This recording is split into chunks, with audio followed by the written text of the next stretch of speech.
بسم الله الرحمن الرحيم. الحمد لله رب العالمين.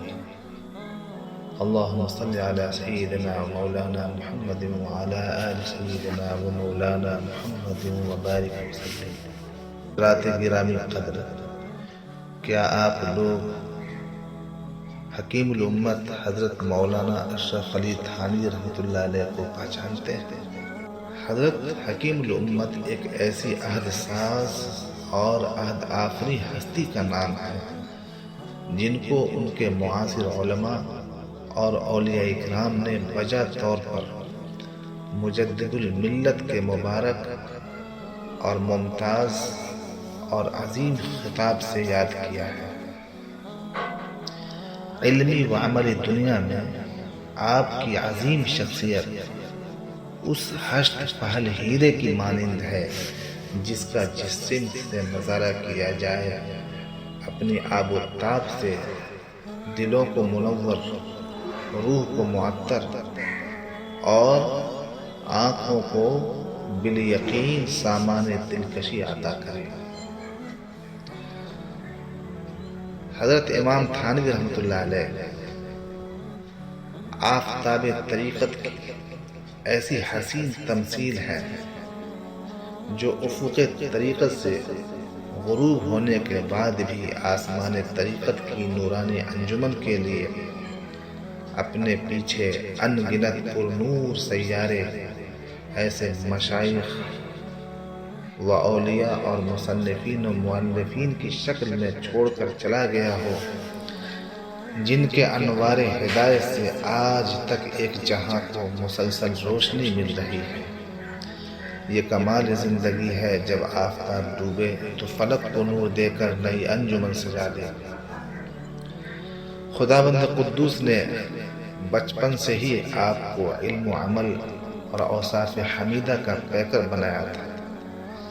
آپ رحمۃ اللہ علیہ 10 سال کی عمر سے ہی معمول کا تہجد پڑھنے لگے تھے۔ دارالعلوم دیوبند کے اولین صدر المدرسین خضر تاریخ بحر العلوم، استاذ الاساتذہ، مجذوب اور صالح اور مستجاب الدعوات عالم حضرت مولانا یعقوب صاحب نانوتوی رحمۃ اللہ علیہ سے زمانہ طالب علم ہی سے علمی تشنگی بجھانے کے ساتھ ساتھ آپ کو ان سے روحانی صحبت و تربیت حاصل کرنے کا بھی قدرت نے طویل موقع عنایت فرمایا۔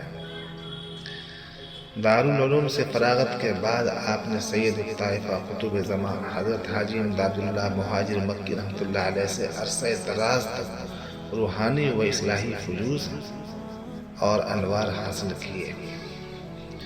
حاجی صاحب کی سراپا نورانی صحبت و تربیت نے حضرت حکیم الامت کو نہ صرف اولیاء اللہ کی صفوں میں لا کھڑا کیا بلکہ علوم طریقت کا امام اور مجتہد بنا دیا۔ حضرات گرامی قدر، اردو زبان میں مشاہدہ کر کے دیکھ لیجیے، سلاسل اربع کے تمام مشائخ آپ کے ملفوظات مواعظ کے ایک صدی سے محتاج بنے ہوئے ہیں، اور ماضی قریب سے لے کر حال تک کے تمام مشائخ و مسترشدین اور قارئین کے لیے آپ کی کتابیں مرکز توجہ و اصلاح بن چکی ہیں۔ اللہ تعالیٰ نے آپ کو ہر فن کا امام بنایا تھا۔ معاصر اہل علم حضرات اور گزشتہ سے پیوستہ تاریخ تک بھی شاہد عدل ہے کہ وقت کے بڑے بڑے اہل علم اور نابغائے روزگار ہستیوں نے آپ سے روحانی و تربیتی فیض اٹھانے میں اپنی سعادتیں سمجھی۔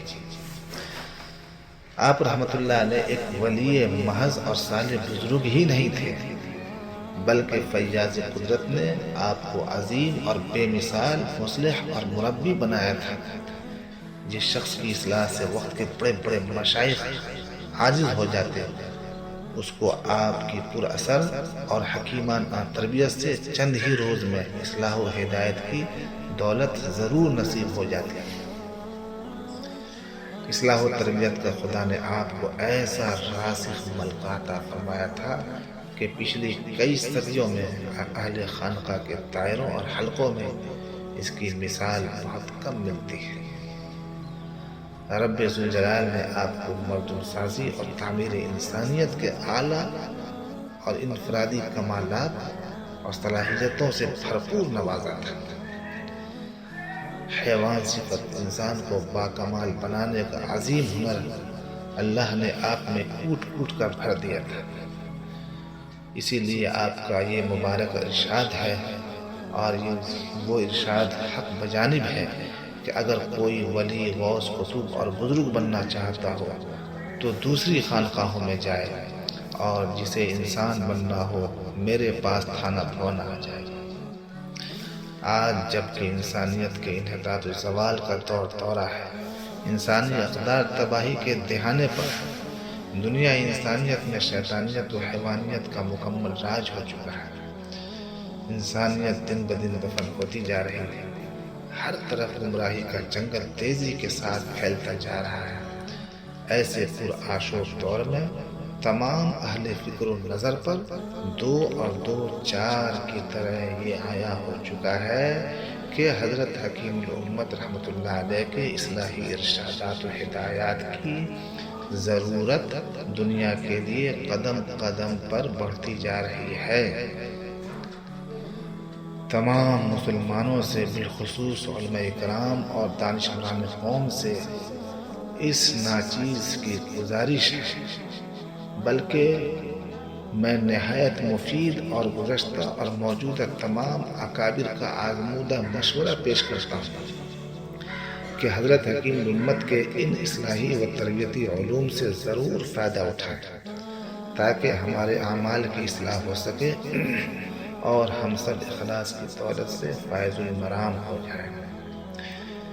بدون اصلاح اعمال اخلاص کا حصول مشکل ہے۔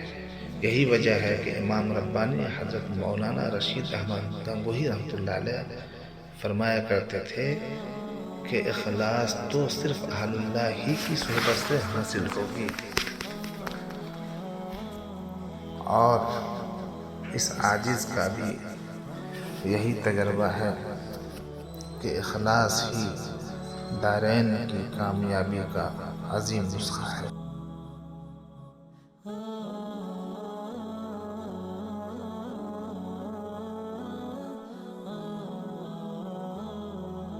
اب آپ حضرات کو میں حضرت حکیم الامت کی ولادت، تعلیم، آپ کا مقام اور آپ کے کارناموں سے واقف کراتا ہوں، تاکہ آپ حضرت حکیم الامت کو اچھی طرح جان لیں اور پہچان لیں، اور آپ پھر بھرپور ان کے فیوز و برکات سے استفادہ کریں۔ حضرت حکیم الامت مجدد الملت مولانا اشرف علی تھانوی رحمۃ اللہ علیہ کا سال ولادت سن 1280 ہجری ہے۔ تاریخی نام کرم عظیم ہے۔ تھانہ بھون کے شیوخ فاروقی میں سے تھے۔ قرآن شریف حافظ حسین علی سے حفظ کیا۔ فارسی اور عربی کی کتابیں وطن میں حضرت مولانا فتح محمد تھانوی رحمۃ اللہ علیہ سے پڑھی، جو دارالعلوم کے اولین فارغین میں سے تھے۔ 1295 ہجری کے اواخر میں تکمیل علوم کی غرض سے دارالعلوم میں داخلہ لیا، اور 1299 ہجری میں دارالعلوم سے فراغت حاصل کی۔ تجوید و قرات کی مشق مکہ مکرمہ میں جناب قاری محمد عبداللہ صاحب مہاجر مکی رحمۃ اللہ علیہ سے کی۔ حضرت حکیم الامت کے اندر ذکاوت و ذہانت کے آثار بچپن ہی سے نمایاں تھے۔ 1301 ہجری میں اولاً مدرسہ فیض عام کانپور میں صدر مدرس مقرر ہوئے، اور پھر مدرسہ جامع العلوم کی مسند صدارت کو زینت بخشی۔ کانپور میں آپ کے درس حدیث کی شہرت سن کر دور دور سے طلبہ کھینچے چلے آتے تھے۔ 1315 ہجری میں آپ نے ملازمت ترک کر کے خانقاہ امدادیہ تھانہ بھون میں متوکلاً علی اللہ قیام فرمایا، جہاں تا حیات تقریباً 47 سال تک تبلیغ دین، تزکیہ نفس اور تصنیف و تالیف کی ایسی عظیم الشان اور گراں قدر خدمات انجام دی جس کی مثال اس دور کی کسی دوسری شخصیت میں نہیں ملتی۔ آپ کا علم نہایت وسیع اور گہرا تھا، جس کا ثبوت آپ کی تصانیف کا ہر صفحہ دے سکتا ہے۔ دین کا کوئی شعبہ ایسا نہیں جس میں تصانیف موجود نہ ہو۔ حضرت حکیم الامت رحمۃ اللہ علیہ اپنی تصانیف کی کثرت اور افادیت کے لحاظ سے ہندوستان اور پورے بر صغیر کے مصنفین میں اپنا جواب نہیں رکھتے۔ آپ کی چھوٹی بڑی تصانیف کی تعداد 1800 کے قریب ہے۔ بر صغیر کے پڑھے لکھے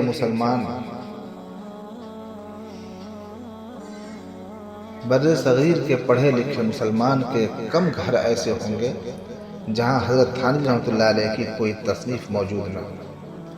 ان میں بہشتی زیور کی مقبولیت کا یہ عالم ہے کہ ہر سال مختلف مقامات سے ہزاروں کی تعداد میں چھپتی ہے اور ہاتھوں ہاتھ نکل جاتی ہے۔ اگر یہ کہا جائے کہ اردو زبان میں اتنی بڑی تعداد میں دوسری کوئی اور کتاب شائع نہیں ہوتی تو اس میں قطعاً مبالغہ نہ ہوگا۔ کئی زبانوں میں اس کے ترجمے ہو چکے ہیں۔ حضرت تھانوی رحمۃ اللہ علیہ کی ایک امتیازی خصوصیت یہ بھی ہے کہ اپنی تصانیف سے کبھی آپ نے ایک پیسہ کا فائدہ حاصل نہیں کیا۔ تمام کتابوں کے حقوق طبع عام تھے اور جس کا جی چاہے انہیں چھاپ سکتا تھا۔ آپ کا ترجمہ قرآن شریف بہت سلیس، سہل اور عالمانہ ہے۔ تفسیر میں بیان قرآن کا عظیم الشان کارنامہ ہے۔ اسی طرح حدیث میں اعلیٰ سنن میں فقہ حنفی کی مستدل احادیث کا جو زبردست ذخیرہ کرا دیا ہے وہ خود اپنی مثال آپ ہے۔ جیسا کہ میں نے عرض کیا کہ حضرت تھانوی رحمۃ اللہ علیہ شیخ المشائخ حضرت حاجی امداد اللہ مہاجر مکی رحمۃ اللہ علیہ کے مجاز و خلیفہ تھے۔ ان کی بیعت و ارشاد کا سلسلہ بہت وسیع ہے اور بر صغیر اور اس کے باہر بھی ہزاروں اشخاص نے ان سے اصلاح و تربیت حاصل کی۔ چنانچہ حکیم الامت کے لقب سے آپ کی زبردست شہرت تھی۔ آپ کی تصانیف و مواعظ سے لاکھوں افراد کو علمی و عملی فیض پہنچا۔ عوام و خواص کا جتنا بڑا طبقہ بیعت و ارشاد کی راہ سے اس دور میں ان سے مستفیض ہوا، اس کی مثال کم ہی ملے گی۔ حضرت حکیم الامت کی رفعت و بلندی کا اندازہ اس سے کیا جا سکتا ہے کہ غیر منقسم ہندوستان کے بڑے بڑے صاحب علم و فضل اور اہل کمال ان کے عہد میں ان کے حلقہ بیعت میں شامل تھے۔ حضرت رحمۃ اللہ علیہ کی ذات والا صفات، علم و حکمت اور معرفت و طریقت کا ایک ایسا سرچشمہ تھی جس سے نصف صدی تک بر صغیر کے مسلمان سیراب ہوتے رہے۔ دین کا کوئی شعبہ ایسا نہیں جس میں آپ رحمۃ اللہ علیہ کی عظیم خدمات تقریری اور تصنیفی صورت میں نمایاں نہ ہوں۔ آپ لوگ علامہ سید سلیمان ندوی رحمۃ اللہ علیہ سے اچھی طرح واقف ہیں۔ علامہ سید سلیمان ندوی رحمۃ اللہ علیہ اپنے جامع الفاظ میں ایک جگہ تحریر فرماتے ہیں کہ اصلاح امت کی کوشش میں علمی و عملی زندگی کے ہر گوشے پر ان کی نظر تھی بچوں سے لے کر بوڑھوں تک، عورتوں سے لے کر مردوں تک، جاہلوں سے لے کر عالموں تک، عامیوں سے لے کر صوفیوں تک، درویشوں اور زاہدوں تک، غریبوں سے لے کر امیروں تک، ان کی نظر مصروف اصلاح و تربیت رہی۔ پیدائش، شادی بیاہ، غمی اور دوسری تقریبوں اور اجتماعوں تک کے احوال پر ان کی نظر پڑی اور شریعت کے معیار پر جانچ کر ہر ایک کا کھرا کھوٹا الگ کیا، رسوم و بدعات اور مفاسد کے ہر ایک روڑے اور پتھر کو ہٹا کر صراط مستقیم کی راہ دکھائی۔ تبلیغ، تعلیم، سیاست، معاشرت، اخلاق و عادات اور عقائد میں دین خالص کے معیار سے جہاں کوتاہی نظر آئی اس کی اصلاح کی۔ فقہ کے نئے نئے مسائل اور مسلمانوں کی نئی نئی ضرورتوں کے متعلق اپنے نزدیک پورا سامان مہیا کر دیا، اور خصوصیت کے ساتھ احسان و سلوک کی جس کا مشہور نام تصوف ہے، تجدید فرمائی۔ ان کے سامنے دین کی صحیح تمثال تھی۔ اسی کے مطابق مسلمانوں کی موجودہ زندگی کی تصویر میں جہاں جہاں نقائص تھے ان کے درست کرنے میں عمر بھر مشغول رہے۔ انہوں نے اپنی زندگی اس میں صرف کر دی کہ مسلمانوں کی تصویر حیات کو اس کی شبیہ کے مطابق بنا دیں جو دین اور دین حق کے مرقع میں نظر آتی ہے۔ اللہ تعالیٰ نے آپ رحمۃ اللہ علیہ کو استغنا کے ساتھ فیاضی کے جوہر سے بھی نوازا تھا۔ سامعین کرام، آپ نے سن لیا علامہ سید سلیمان ندوی رحمۃ اللہ علیہ نے حضرت تھانوی رحمۃ اللہ علیہ کے بارے میں کیا کلمات کہے اور کیسا انہوں نے تعارف کرایا۔ یہ تعارف کافی ہے تمام حضرات کے لیے۔ حضرت حکیم الامت رحمۃ اللہ علیہ کے قیام کانپور کا ایک واقعہ سید محبوب رضوی نے اپنے والد مرحوم سے سنا ہے، جو حضرت تھانوی رحمۃ اللہ علیہ کے بے تکلف دوستوں میں سے تھے۔ چونکہ اس واقعے کا عام طور پر لوگوں کو علم نہیں ہے، اس لیے اس کا ذکر کر دینا ضروری سمجھتا ہوں۔ واقعہ یہ ہے کہ کانپور میں حضرت تھانوی رحمۃ اللہ علیہ کو جامع العلوم سے 25 روپے ماہوار تنخواہ ملتی تھی۔ اس میں سے وہ 5 روپے ہر مہینے والد مرحوم کو دیا کرتے تھے تاکہ وہ اپنے طور پر اس رقم کو طلبہ پر صرف کر دیں۔ اس رقم کے ساتھ یہ تاکید بھی تھی کہ کسی کو اس کی خبر نہ ہو کہ اس کا موتی کون ہے۔ یہ ایک رازدارانہ بات تھی۔ حضرت تھانوی رحمۃ اللہ علیہ کی زندگی میں والد مرحوم کے علاوہ کسی کو اس کا علم نہ تھا۔ انہوں نے یہ واقعہ حضرت تھانوی رحمۃ اللہ علیہ کی وفات کے بعد ان کے محاسن کا ذکر کرتے ہوئے مجھ کو سنایا تھا کہ حضرت حکیم الامت رحمۃ اللہ علیہ کی زندگی بڑی منظم تھی، کاموں کے اوقات مقرر تھے اور ہر کام اپنے وقت پر انجام پاتا تھا۔ متوسلین کے بہت سے خطوط آتے تھے، مگر باقاعدہ وقت ہر ایک کا جواب خود اپنے قلم سے تحریر فرماتے تھے۔ سید محبوب رضوی صاحب کہتے ہیں کہ یہ ہے حضرت تھانوی رحمۃ اللہ علیہ کی للہیت۔ بہرحال 16 رجب 1362 ہجری کے شب میں حضرت حکیم الامت رحمۃ اللہ علیہ اس دنیا سے رخصت ہو گئے۔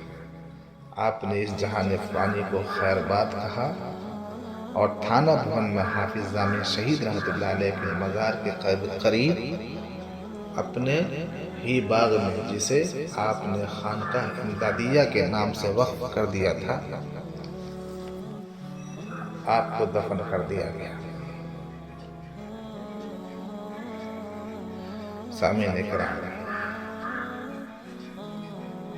اس لیے میں تمام حضرات سے گزارش کرتا ہوں کہ حضرت حکیم امت کے اس فیض عام سے فائدہ اٹھانے کا طریقہ یہ ہے کہ آپ ان کی کتابیں پڑھیں اور حضرت حکیم امت کے مشن کو آگے بڑھائیں۔ حضرت حکیم امت نے اصلاح نفوس اور دینی کتب کی تصانیف کے ذریعے جو ہمارے لیے دین کا ایک بڑا نظام چھوڑا ہے اس سے بقدر استطاعت خوب فائدہ اٹھایا۔ آپ نے اردو زبان میں خاص طور سے امت کے واسطے دین اور اصلاح امت کا اتنا بڑا کام کیا ہے کہ صدیوں تک انسانیت آپ کی کتابوں سے فائدہ اٹھاتی رہے گی۔ اللہ ہمیں بھی اور آپ کو بھی حضرت رحمۃ اللہ علیہ کی کتابوں سے فیض اٹھانے کی توفیق عطا فرمائے، آمین یا رب العالمین۔ وصلی اللہ وسلم علی سیدنا محمد وعلی آلہ وصحبہ اجمعین برحمتک یا ارحم الراحمین۔ الحمد للہ۔